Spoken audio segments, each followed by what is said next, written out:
So how do I get more micronutrients? I think this is a fantastic question. So one of the things I find a little bit funny is that when you bring up the idea of eating a healthier diet, the first thing that people think of is chicken, broccoli, and rice.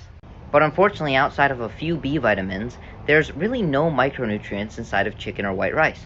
And there's a minor amount of micronutrients inside of broccoli, but because a lot of people have a difficult time digesting it, we may not actually be absorbing all of these micronutrients.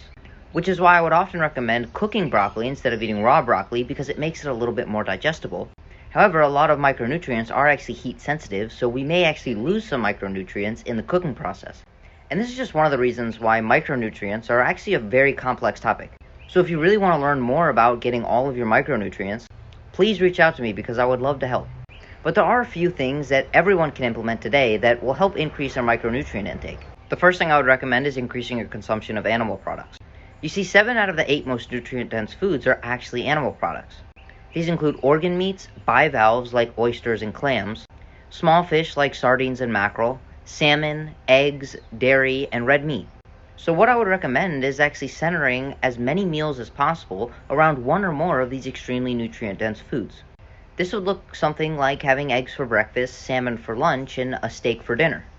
And then periodically maybe including things like oysters, sardines, and organ meats. And when I'm referring to eggs, I'm not talking about the egg white. I'm referring specifically to the egg yolk. So once you've done that, you've gotten a lot of your bases covered. Another extremely overlooked category of foods are going to be herbs and spices.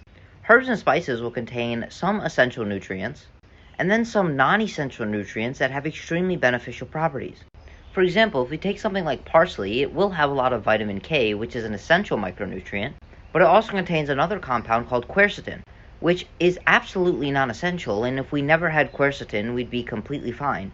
But the consumption of quercetin can actually be extremely beneficial for our health. The next thing I would recommend is actually a very high-quality salt. Salt contains an abundance of minerals. Table salt will have both sodium and chloride. But there are some salts that actually contain an abundance of other minerals. And this is where the craze of pink Himalayan sea salt has come in. But my recommendation, if you can afford it, is actually going to be a Celtic salt. But this is a minute detail that I would focus on after getting the whole foods in place, and I would much rather someone spend money on eggs rather than an expensive salt. So now that we really have our base diet in place, which is going to be high quality animal products, I would then just add in different fruits and vegetables that are easy for someone to digest and contain any of the micronutrients that we may be missing, or important antioxidants and phytonutrients that we simply don't get in abundance in animal foods. And as cliche as it may sound, I think eating the rainbow is actually a good idea. And this pattern even holds up for animal products, because I wasn't talking about white fish, white meat, and egg whites. Instead, I'm talking about red meat, egg yolks, and salmon. You see, a lot of different micronutrients actually have a tint to them. And this is actually what allows for the coloration of high-quality foods. So if we're talking about natural coloring, and not artificial dyes, a good heuristic is that the more colorful something is, the more nutrients it will have. So the next source that I go to for micronutrients is going to be fruits, and really trying to eat as many colorful fruits as possible. And berries are a fantastic way to do this.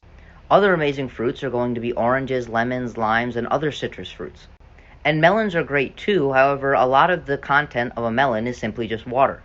So in order to get a lot of calories and nutrients from any sort of melons, you may end up spending a lot of money trying to eat watermelon every single day. And the final category that I'll enter into is just going to be vegetables.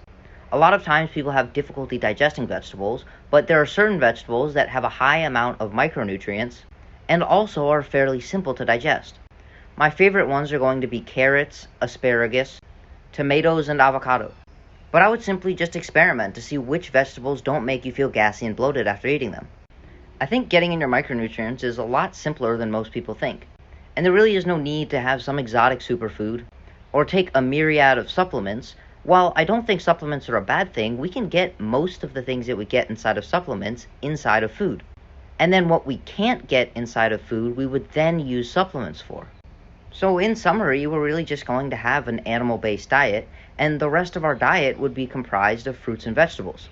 And if you're a hard-charging athlete and you simply need more calories, this is when you may benefit from adding in easy-to-digest carbohydrate sources, my favorite coming from sweet potatoes and white potatoes, because these foods still contain an abundance of micronutrients.